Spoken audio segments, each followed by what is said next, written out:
Welcome to our special rally edition of the Daily Report. I'm Joelle Pouliot. And I'm Valerie Cardinal. We're here today on the National Mall in Washington, D.C. for Jon Stewart and Stephen Colbert's rally to restore sanity and/or fear. The rally is a response to only the loudest and most extreme voices being heard in politics. This is why Jon Stewart asks his fans to attend the mall rally with their indoor voices. Stewart's arch-frenemy Stephen Colbert will also be using today to push his very own agenda. He'll be channeling his contempt for both Stewart and sanity in his very own March to Keep Fear Alive. We've got reporters all over the mall to give you full coverage. Here's what they have to say.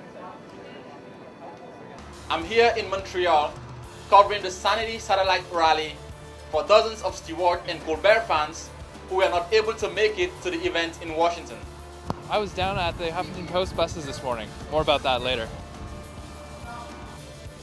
Tomorrow is Halloween, and I went around the crowd to try to find some of the best costumes.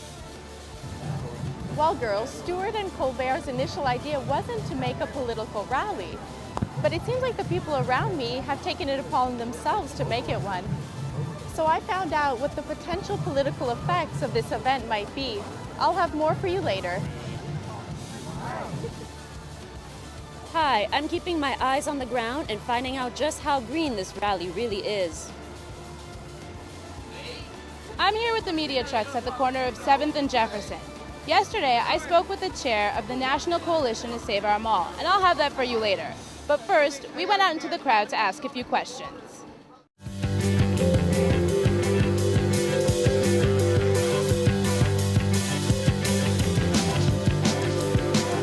The long story goes back. I was up north of here on the Delaware River like about 240 years ago fighting teabaggers. We've come from Ottawa, Canada, the capital of your northern neighbors. I came from about a 20-minute walk, so it was relatively nice. We're from Orlando, Florida. Yeah.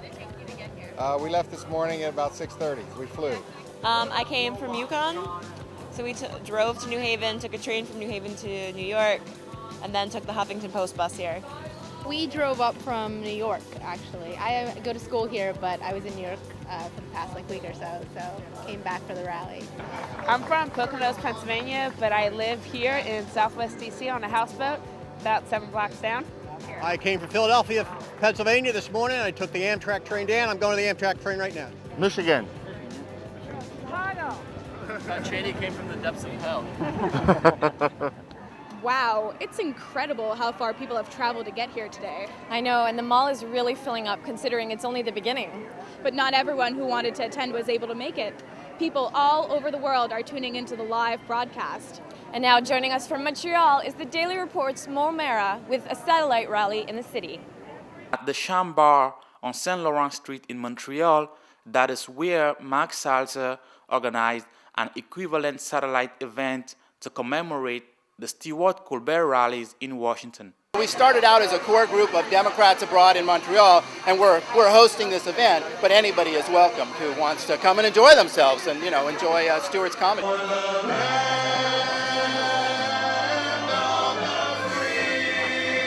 Concordia journalism professors Linda Kay and Brian Gabriel were among the dozens of people that showed up for the event.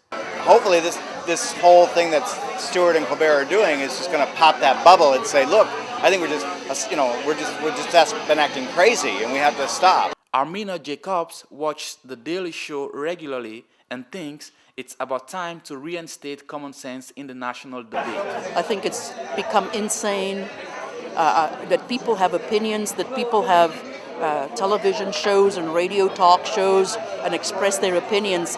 Absolutely, that's a basic tenet of democracy, but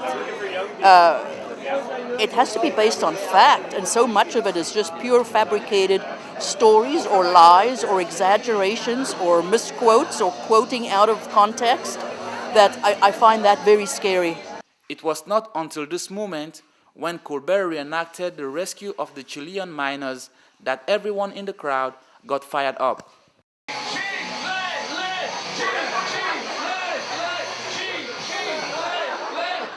As for Mark, the main purpose of this event is to bring people together. When we heard of this event, we thought, well, this is a great way to pull people together. Although many of the attendees here are a combination of both Democrats and Republicans, but they all agree that the Sanity rally in Washington would restore common sense and bring excitement to those attending. For the Daily Report, I'm Mo Mara. Some people were lucky enough to get a free ride all the way to Washington. Our special assignment intern, Brendan Neal, was at Robert F. Kennedy Field this morning as Huffington Post buses arrived from all the way in New York City. The buses left earlier from New York this morning and arrived just in time for the start of the rally.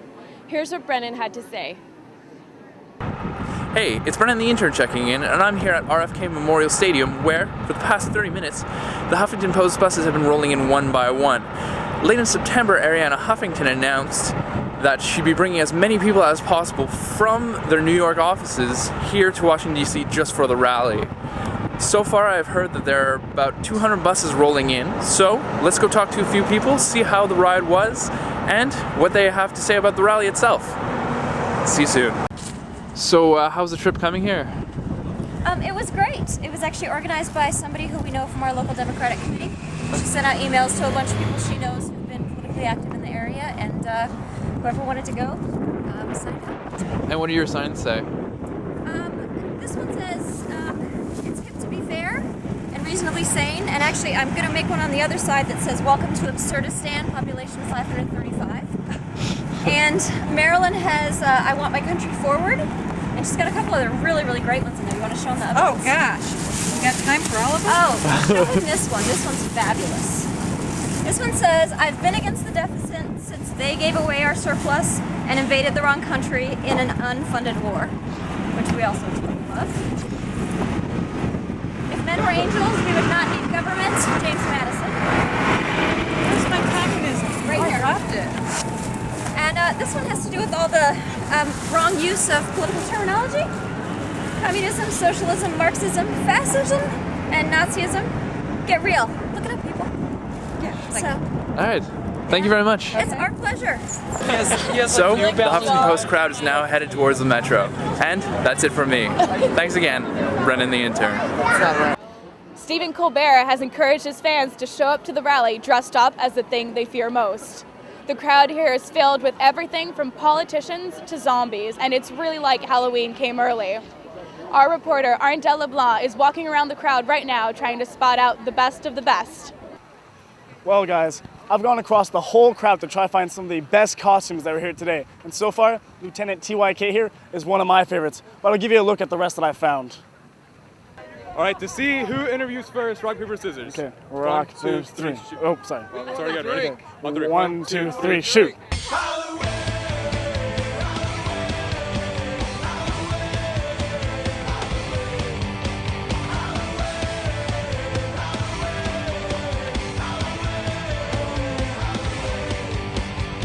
It's Dick Cheney and George Bush. My son was dressing up as the guy that Dick Cheney shot.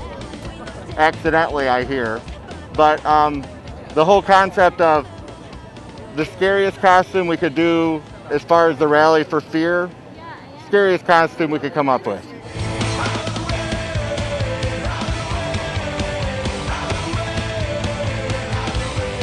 Why are you dressed up as a reporter?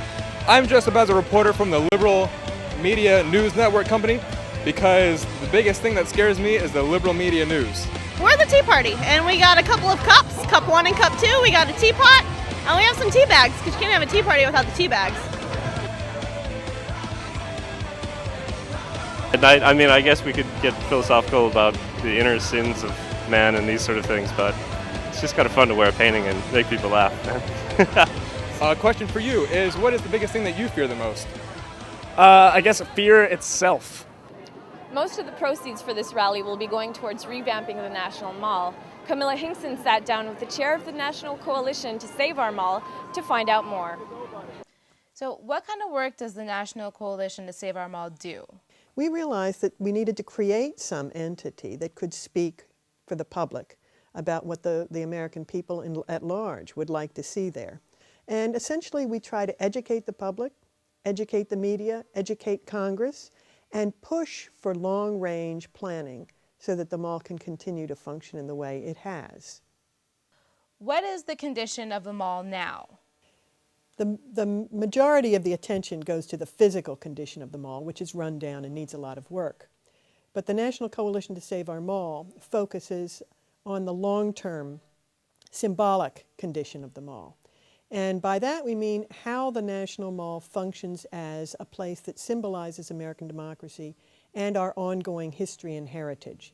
We recognize that the grass and the trees and so on need to be repaired, but we believe that the mall as it is still very much a remnant of the 20th century, and we need to think to the future. And what we have thought is, okay, if the mall has now become the place everyone wants to come to celebrate what it means to be an American, to commemorate, to honor our heritage, to First Amendment, we have to make it do that better. How? Well, one way, as we've said, is to improve the narrative. It needs to tell more of the American story so that people can learn more. Secondly, it needs to expand so we can continue to do that. Those are just some of the ideas. So did you have anything else you wanted to add? The big lesson we have learned is that there is no transparency when it comes to the National Mall and planning for the mall. The public consultation process that's supposed to allow the public to have a voice, it doesn't work at all. The government agencies just do exactly what they please, and since they're all trying to get along with one another, they pat each other on the back and move forward. So we have learned through trial and error that the public process doesn't work. It needs to be repaired, it needs to be changed, and the government agencies need to recognize that the American public must have a say in their mall. And the mall right now is more a statement, in its poor condition, it's more a statement of government ineptitude and government lethargy than it is a symbol of Americans' hope, or creativity, or originality. Those are the kinds of things we need to see on the mall. And so it's going to take some pushing and continuing to push the President and the Congress for change. Great. Well, thank you so much for talking to me today. Thank you. Welcome. You're welcome. Well, many political groups have shown up today, and we must keep in mind that the midterm elections are only 3 days away. Philippa Duchatel de Montrouge has more. Although it is impossible to tell what political effects the rally will have on the upcoming elections, political analysts are predicting a positive outcome for the Democrats. Well, I think if it has any effect at all, it's going to be a positive one for the Democrats. How much effect is the question, and I think it depends on how much publicity it gets, how many people turn out. Although there might not quite be 6 billion people here, as Colbert claims, the turnout today would be considered a success. However, the timing of it may be off. The problem with this affecting politics or elections is that the election is Tuesday. And so people who say aren't registered in many states are not going to have a chance to register no matter how enthusiastic they get as a result of this. So this rally may not have a direct effect on the vote on November 2nd. That isn't preventing political activist groups from getting their message out there and using this rally as a political platform. And we believe a lot of the people that are coming here are going to be people that believe in some of the issues that we're pushing, and we're hoping to reach out and take advantage of the momentum and possibly the excitement around this event. There have been many interest groups here today roaming around handing out pamphlets and stickers trying to rally people to their cause. For some, the issue is pressing. In California, the referendum about legalizing marijuana will be held on Tuesday. Others just want to get their word out there. Ma'am, do you want some free birth control? Yes, no, sure, no? I mean, all right. But people seem to enjoy it. People seem to like the idea. Yeah, we're having a positive reaction to it. Yeah. And we're having a lot of fun, too. Yeah, I mean... Just going to shout, hey, do you want free birth control? You want free Oh, birth control? You see? want a sign? See, See, look, there we you got go. someone. See, he knows what he wants. Anybody? Free birth? So whether people came here today to have fun, to simply participate in the rally, or even to get a political message across, Jon Stewart and Stephen Colbert were very successful in bringing everyone together for either sanity or fear. For the Daily Report, I'm Philippa Duchatel de Montrouge.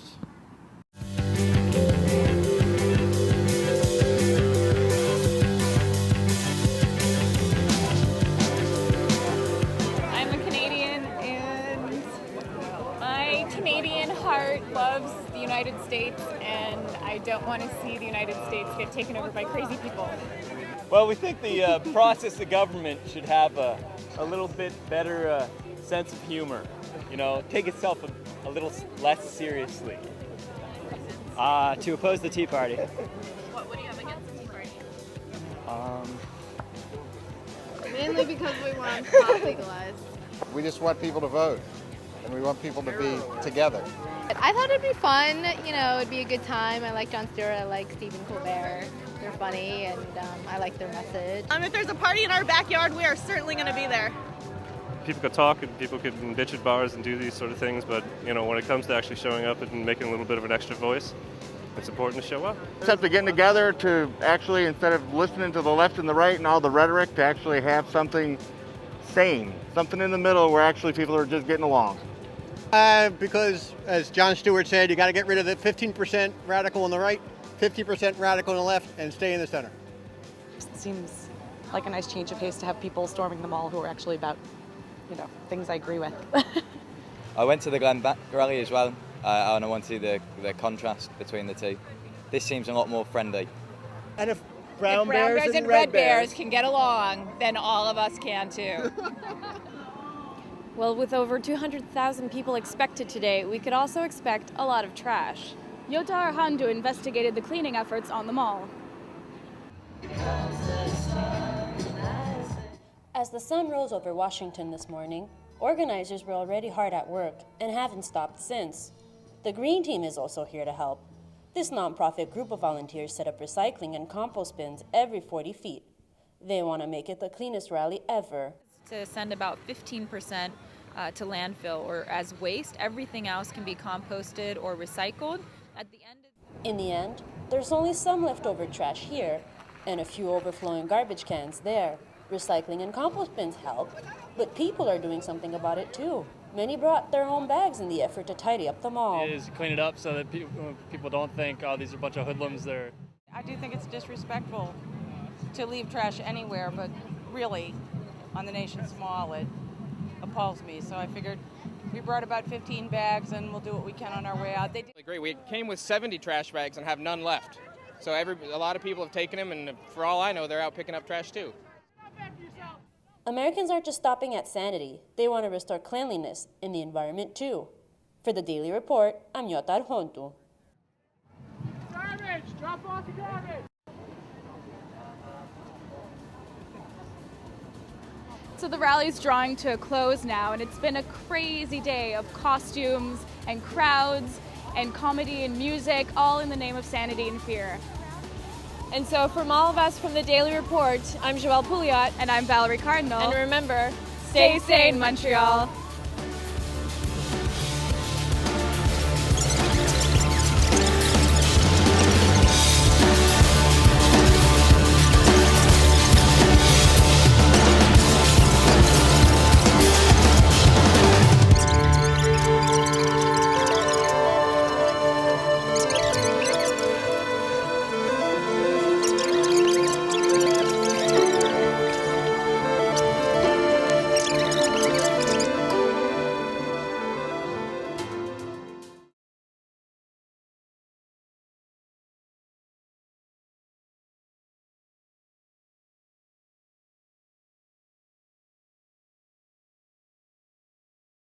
Thousands of people are walking down the National Mall. Most of the grass is sectioned off, but the side streets are rapidly filling up. One goal, to get as close as possible to the stage. Most people get stuck too far to see or hear anything, but they remain calm. Signs down! Signs down! Signs down! We're talking to you, asshole! Well, at least for the most part. Some go to extreme measures to get a good view. And this is what these people can see.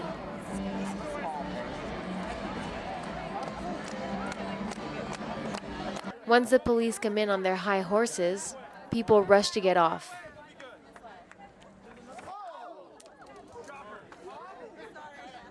There is little room to move around, but people down the middle are generally respectful. A sign that reason may still be a part of the American nation.